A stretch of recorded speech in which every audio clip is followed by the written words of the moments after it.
All right, you guys. This is going to be our weekly webinar here on sleep. Real quick, it's February 24th. My name is Blaze, Friendship Athletic Club. We're going to call it a podcast at this point. I know I typically call it a weekly webinar and coaching call, but I think we're going to make the official name swap today, which is exciting. And this is where we're going to discuss real fitness questions from real people kind of every single week. So I'm really excited to kind of keep this journey rolling with you guys. If you want to learn anything more about our program, check out our virtual business card. We'll drop it in the links here at the bottom. And you can always get our social media handles, a free week of programming, and a ton more. So without further ado, let's get into it. Real fast, I'll go through a quick background of myself. I've been all walks of health and wellness journeys, from 150 pounds soaking wet, wishing I could be stronger and more athletic, to 230 pounds, unable to potentially fly a military aircraft because the ejection seat was only rated to 231. So I was 1 pound away from being told I couldn't fly a military plane, which was my chosen profession. So knowing that I needed to make a change, but in both photos, I was working out 2+ hours a day and doing probably more than I needed to be to have the body and lifestyle that I kind of wanted. So what I didn't know back then and what I hope to know now is that achieving your dream body doesn't really take 2 hours of working out per day. It's more about understanding your body, listening to it, and working to improve. And what I do now is I train hard, but it's only about 45 minutes a day. And it's not even every day, which is really, really great and excellent. It's a skill that I hope to kind of pass on to you guys through this process. So now I kind of feel like I'm strongest and most fit that I've kind of ever been. And I kind of want to help you guys along the way as well, picking your flavor of health and wellness. And that kind of gets us into our topic for today. So let's talk about sleep. This dog is hella cute too. I just figured I would throw that in there. So sleep plays a critical role in your mental, physical, and emotional health. I mean, think about how well you can perform in anything that you do when you're tired and all you can think about is going to bed. It kind of sucks, right? New research, I think, has been produced and comes out almost daily about how important sleep is, about quality, quantity. There's sleep trackers, there's this and that. They're saying how it relates to performance, stress and anxiety, diet, how that relates, physical activity, use of technology, sleep environment, this and that. And I think a lot of times we can get a little bit inundated with all of that information. And you almost get like paralysis by analysis because of all the information that's out there. So what I want to do is talk real briefly about some topics about sleep, some actionable steps that you can take to improve your sleep and improve your recovery at home so that you're able to be the best for the people that you love. So without further ado, I want to get into a little bit of science. We're going to talk a little bit circadian rhythm. I know people have heard this a lot. It's kind of a buzzword, but I thought this picture kind of really, really gets into the weeds just about enough for us that we can kind of chat. So let's go with, let's say, hey, everybody is gonna hypothetically in this situation wake up around 6 a.m. right over here. You get a blood pressure rise. You're gonna wake up. Your melatonin shuts down. You're likely gonna have to take that morning poop if you're a coffee drinker, which I'm sure that probably happens for a lot of you. You're getting some other hormones, testosterone, etc. You become more alert through noon. You become more coordinated. Your reaction time is quickest. So this is like during daylight hours, of course, here on this. It's not a traditional clock. Sorry for that, but it's almost like more of like a 24-hour one as we kind of work our way around. The next one being you have your greatest cardiovascular efficiency and muscular strength, higher blood pressure, and then your body starts to go into kind of shutdown mode, melatonin coming out, suppressing bowel movements, deepest part of your sleep for recovering, and then your lowest body temp throughout that kind of evening cycle. So what I kind of want to stress and emphasize is that this is like a process that has been around since like the dawn of man, right? The circadian rhythm is something that is basically you syncing up to the cycle of the sun. And then your body has been able to map itself to that for optimal performance and for survival at the end of the day. So your circadian rhythm is super important to understand, especially when you're trying to make effective sleep occur. because it comes down to kind of building habits that align with this cycle, as well as routines that don't conflict with it and then actually aid you in completion of a good and restful night of sleep. So, what happens when we sleep? This is going to be a little bit of a wordy slide here, so just kind of bear with me as I kind of go through these types of things. We've got a ton of stuff going on. Physical repair and recovery. Your muscles and tissue are going to repair a ton when we're releasing those vital hormones at night to kind of regenerate your cells. Your cognitive function, like brain function, your memories consolidate. It's a way for your brain in general to consolidate memories and your cognitive performance to kind of reboot and get ready for the next day. Your metabolic health, hormone regulation, and energy use is another huge thing that occurs. You're regulating hormones like leptin, ghrelin, like a ton of those other things too, reducing risk of type 2 diabetes, blood sugar levels, a lot of those things are occurring as well. Your body's metabolism is being optimized in sleep, so you're actually breaking down those foods and whatnot while you're sleeping so that you're able to have the energy for the next day. Your immune function is going off, your response for fighting off diseases, because your body's in a resting period, you're able to kind of fight those off. All your vital, energy, or calories, excuse me, are being used to do that, fight off inflation or inflammation, and those types of factors as well. Your emotional and mental health. You've got emotional regulation that's occurring when we're in sleep. You got stress reduction that's occurring while we're sleeping. You've got your brain health, so brain detoxing, which has to do with your like waste products that are basically from your brain, and the fact that your brain's more of like a deciding what to keep versus like storing all information. Because if you could imagine, your brain's just sitting here and retaining and every single thing that you hear, see, smell, taste, all of that. It's really just filtering out all the things that you kind of need on a day-to-day basis. And a lot of that detox kind of occurs while you're sleeping as well.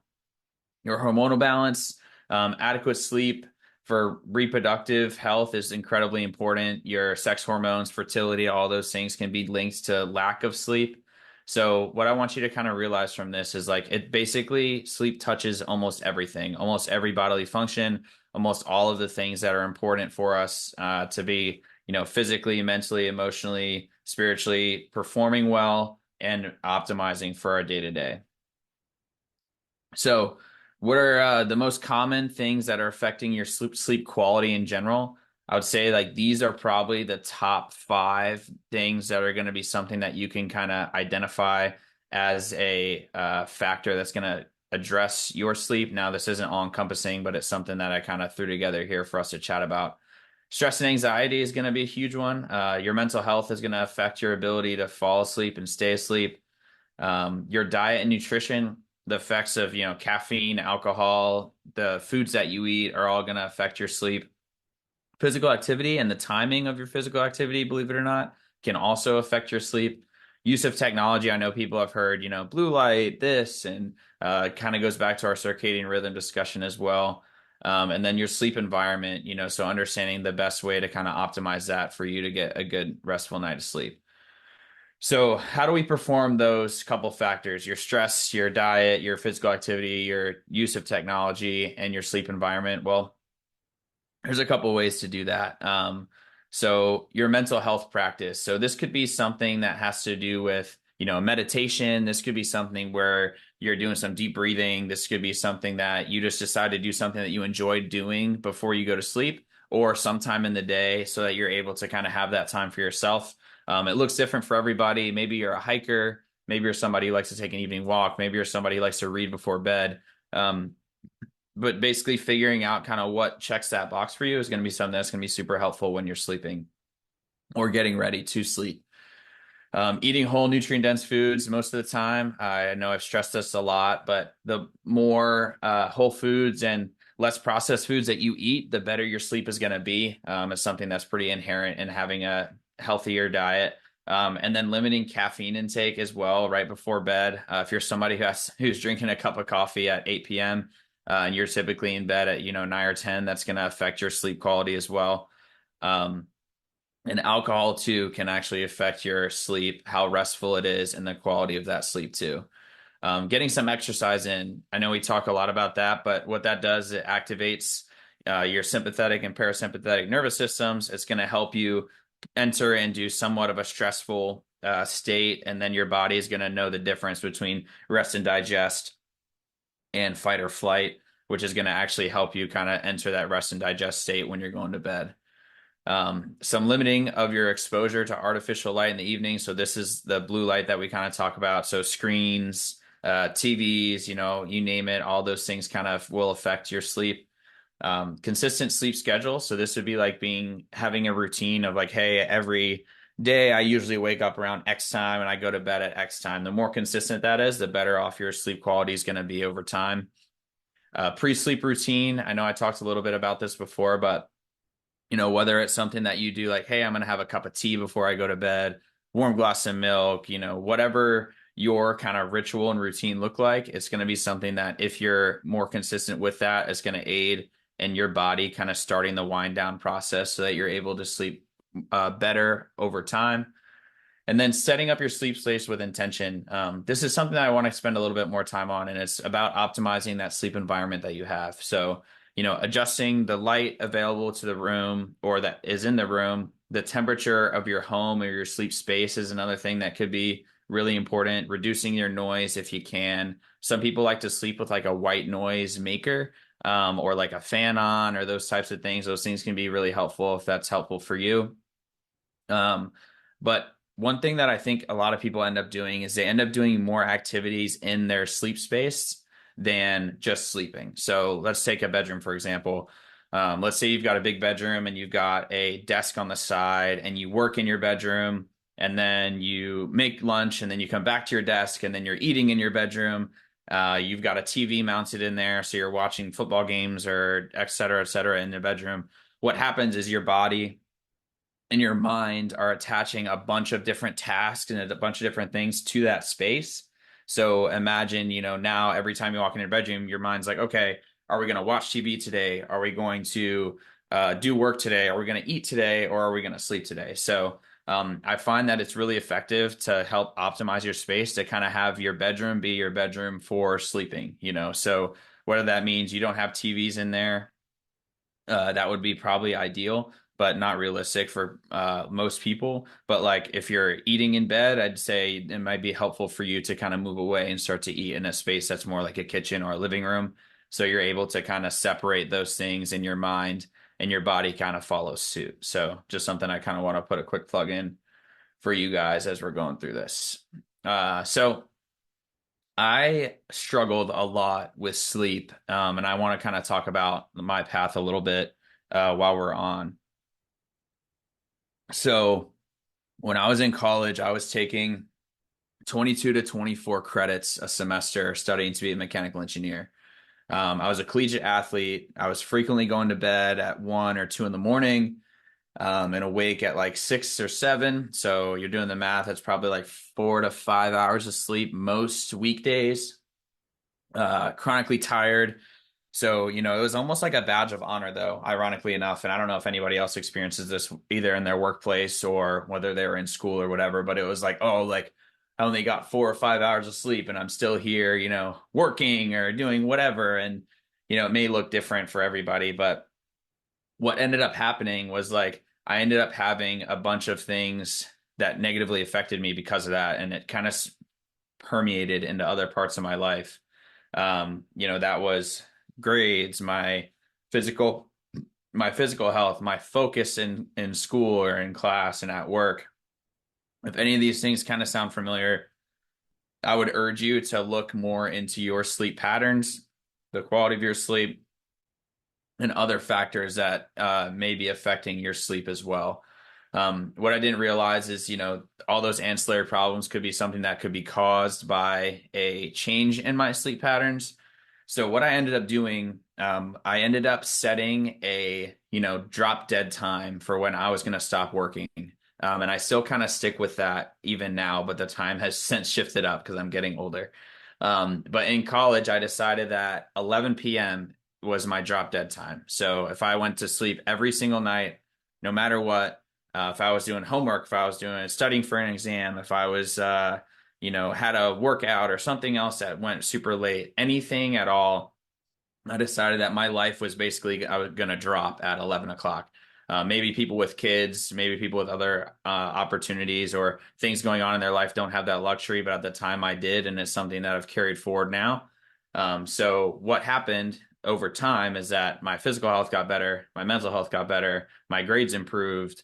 I was performing better in sports. All these things kind of started to snowball. And it took a long time for me to realize that a lot of that was because I decided to have that kind of drop dead time, really take the time to rest and recover when I was sleeping, and then kind of progress. So, um, although the journey has kind of come a long way since then, what I'll say is, kind of go into what I kind of do on a day-to-day basis from that, which that was kind of the first impetus of when I started to take my sleep more seriously, and then talk about kind of what I've got going on now. So, right now, my biggest struggle, I'll say, when it comes to sleep is that I've got a really busy mind. A lot of you may empathize or sympathize with that, and it's like, hey, all the time my mind is thinking like, hey, what's next thing? What is my next day going to look like? How was today?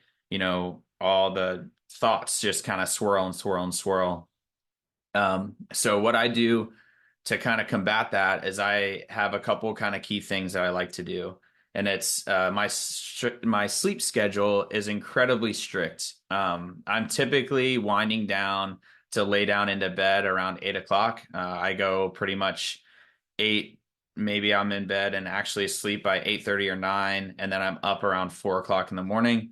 And that's kind of what works for me on most weekdays. Weekends, it'll kind of fluctuate plus or minus an hour, but for the most part, it's about the same hours. Um, and I want to preface the rest of these too, that this is not going to be for everybody. So please, like, as you're listening to this, like, take what you want and leave the rest as kind of like a buffet style of a meal, right? So I'm just kind of giving you a couple tips of things that I do. I'm not expecting anybody that listens to this to do these things. It's just some things that work for me. So just to continue here, I set up my sleep environment for success. And what that is we actually don't have a TV in the bedroom. And the reason is actually pretty funny. Like, we don't have an outlet that's in a good position for the TV to mount. So we never actually put one in there. Now I can say, oh yeah, we just like don't have a TV and like we blah, blah, blah. But realistically, it's because it didn't work out when I first moved in to the house. And I have since just started to kind of embrace the fact that our bedroom is kind of set up for success in that way, where there's no TV in there. And it's something that I think has kind of helped me wind down a little bit as I start getting ready for bed. So like I said before, that sleep space is really meant for the sleep in general. A ritual for sleep. What I do before bed every single night is I have a journaling practice, so I'll basically free write, for like 5 or so minutes. It's typically a little bit less than that, but I'll write for a little bit, and I've actually been doing that for the better part of 2 years now. And then what I'll also do is I started to read. Initially, and this is pretty funny. The initial reason that I started reading was because I reading put me to bed. Like, reading made me really, really tired, and I wasn't somebody who was a big reader. And it's ironic because my mother is actually an author. Um, and I'll tell everybody, like, I never used to like to read. Like, I was the kid, believe it or not, I was given a Harry Potter book when I was like, I don't know, like 10. And I basically like read one page of it, and then I flipped like 100 pages forward and then like read another page. And I told my mom in like 20 minutes that I finished the whole book. And she was like, oh yeah, right. And then asked me questions about it, and I knew nothing about the book. So I'm somebody who was not a reader for a very, very long time. But once I started incorporating it into my practice, I find that like reading also helps to settle my mind because it puts it in a different place. Reading takes me out of my life, out of my day to day, out of my kind of sphere, and puts me into whether that's, some fictional reality or whether that's some like self-help style of book or kind of whatever I decide to read, fiction or nonfiction. It really helps me kind of detract from where I am and help me kind of quiet all the kind of thoughts that I have. And by the time I read for 10 or 15 minutes, I'm like ready to go, lights out, and then kind of move on. So that's kind of my ritual for when I go to bed. And the last thing that I do is I really don't have caffeine past 8 or 9 in the morning most days. I find that caffeine is something, and I actually did another episode a couple weeks ago on kind of all things caffeine. But caffeine later on in the day, typically after like noon, they say about 10 hours from the time you're going to go to bed can affect your sleep quality. So just something to keep in mind. Again, um, kind of like a buffet. Take what you want, leave the rest. But this is kind of some of the stuff that I do. Okay, let's think about some things that you can try. So think about one small action that you can take that'll help your sleep, and whether that's your sleep environment or your sleep ritual or whatever that is, and try it for a week. The reason that I suggest people do this is because if you read or listen to what I just said, like, oh, I journal, I read, I don't have a TV in the room, and all these things, like that sounds incredibly overwhelming. So the best step, the one step that you can take is the one that's super actionable and something that you can do with consistency. So let's say that you decide, like, hey, my phone is going to go on do not disturb if you have the luxury of doing that for work or personal reasons from, I don't know, 10 at night until 6 in the morning. Like that's an actionable step in the right direction. What you can do is you can see how that affects your sleep quality over the course of a week or so, and then decide whether you want to keep the practice or kind of kick it to the curb and shit can it. So think about what you're kind of doing in your day-to-day practice. Think about how your sleep could be affecting your lifestyle. There is no badge of honor for lack of sleep. I promise that that's not worth it. Clinically, they say 7 to 9 hours is kind of what you should be striving for. So if you can kind of set that sleep target and try and stick to it, then I think that'll be super helpful for you guys. And it may be something that sounds incredibly simple, but just think about how much your sleep, like I was saying before, affects those other facets of your life, and really, really take time to be present with your sleep. Make sure that it has the part of your life that it really needs, because honestly, it's something that a lot of people can overlook, whether they're on a health journey or whether they're just somebody who wants to kind of improve their day-to-day performance. So let me know if you guys have any questions. I'm looking forward to doing another one of these next week.